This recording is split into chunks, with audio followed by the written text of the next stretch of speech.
banyak buku yang saya baca dari buku India, terutama mengadopsi Mahatma Gandhi, Laurie Baker arsiteknya, buku-buku selatan saya bilang.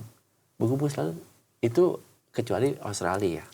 Buku selatan, India, menurut saya penting, Sri Lanka, Geoffrey Bawa dan Tropicalism, Jepang, Korea, gitu, yang timur, tradisionalisme. Jadi buku itu memang berbeda antara buku-buku yang ada di Barat tentang uang, hegemoni dan kekuasaan.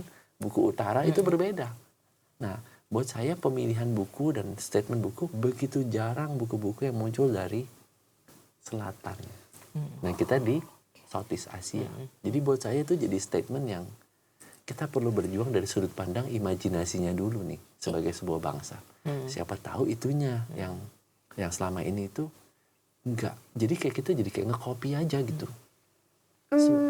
Menarik. Jadi kakak mau bilang bahwa kita tuh harus punya standing position sendiri, tidak ngikutin akarnya harus kuat. Nah, itu harus dimulai dari buku. Tetapi kakak bisa sampaikan nggak? Iya, memulai dari buku, tapi hal apa yang perlu kita dokumentasikan, kemudian itu tuh bisa menjadi warisan yang sangat berharga, Kak? Gini, proses refleksi itu penting. Itu dijalani begitu kita benar-benar tahu apa kita punya tujuan. Di China, saya ke sana ke Inner Mongolia. Mereka itu biasa survive. China itu beda sama Inner Mongolia. Di Inner Mongolia, bahkan mereka dari 1980-an, mereka mendokumentasikan arsitektur Nusantara mereka. Sampai berpuluh-puluh jilid itu. Tapi tebak, berapa yang ditranslate ke bahasa Inggris? 1. Begitu confidentnya mereka tentang kesetaraan itu muncul bukan karena kamu memperbandingkan diri dengan bangsa lain. Bukan. Dengan kamu menebalkan akar kamu. Dan kamu you know that is useful. Kalau kata satu kakak saya dari Yogyakarta, namanya Jolanda. Dia bilang, Riris ingat ya, whatever that you have done, itu ada titipan leluhur. You need to mindful of that. So you need to be more mindful now in the future. Saya percaya bahwa ini semua titipan sih. Bagaimana saya memahami bahwa beberapa guru dari Yogyakarta itu menyumbangkan beberapa body of work yang luar biasa dahsyat. Romo Mangun, Pak Eko Prawoto, sesuatu yang sangat mengakar. Bahkan bambu dan itu bisa menari gitu. Bata pun yang patah-patah itu bisa dibentuk cantik sekali. Bukan cuma kecantikan, that is functional. Yang dikerjakan dengan tukang lokal, dengan kenek yang berubah menjadi tukang, dibayar lebih. Dan itu muncul dari sebuah proses empati ya. Nah, terhubungan saya dengan guru-guru itu adalah melalui sarana buku. Buku, tulisan, perbincangan, diskusi. Nggak pernah dari sebuah karya yang ada di kotak kaca gitu. Seakan-akan arsitektur kan harus sombong gitu. Karyanya harus shiny gitu. Enggak gitu. Bukan yang modern gitu ya, bukan. Kak? Sesuatu yang vernacular. Sesuatu yang keseharian. Tetapi ini sangat contemporary dan sangat avant-garde gitu. Dan itu yang sekarang kita rasakan hilang ya dari bangsa kita.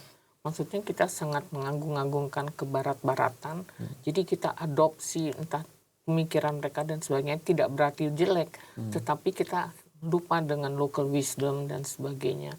Yang sebenarnya sayang sekali. Jadi kalau kita nggak semua sih, tapi ada anak-anak muda yang apalagi dengan kemajuan sekarang mereka lupa. Mereka lebih memilih misalnya kalau tinggal di apartemen misalnya ya, instead of tinggal di pedesaan dan sebagainya gitu. Jadi kalau kita balik lagi, sangat menarik sekali karena di sini Mas Rich ini sangat menekankan, you are talking about humanity, empathy dan sebagainya itu.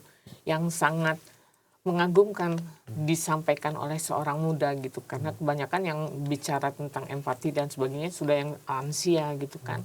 Tapi balik lagi kita ke Omah Library, saya juga membaca sejarah bagaimana awalnya itu kan mulainya dari ruang kerja, ingin nyaman membaca dan sebagainya. And you have your studio ya, dan kemudian perlahan-lahan. Tapi melihat misalnya yang saya lihat misalnya di dindingnya itu ada jendela bulat yang besar sekali, duduk kursi dekat situ nyaman sekali gitu kan. Dan di situ Anda bisa membaca dengan nyaman. Kemudian akhirnya nantinya memproduksi lagi pengetahuan, tulisan dan sebagainya.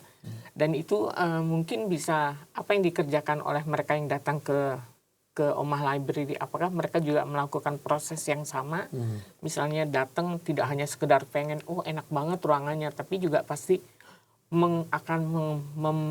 memproduksi sesuatu dari kunjungannya ke Omah Library? Setidaknya testimonial. Ya, Mereka kita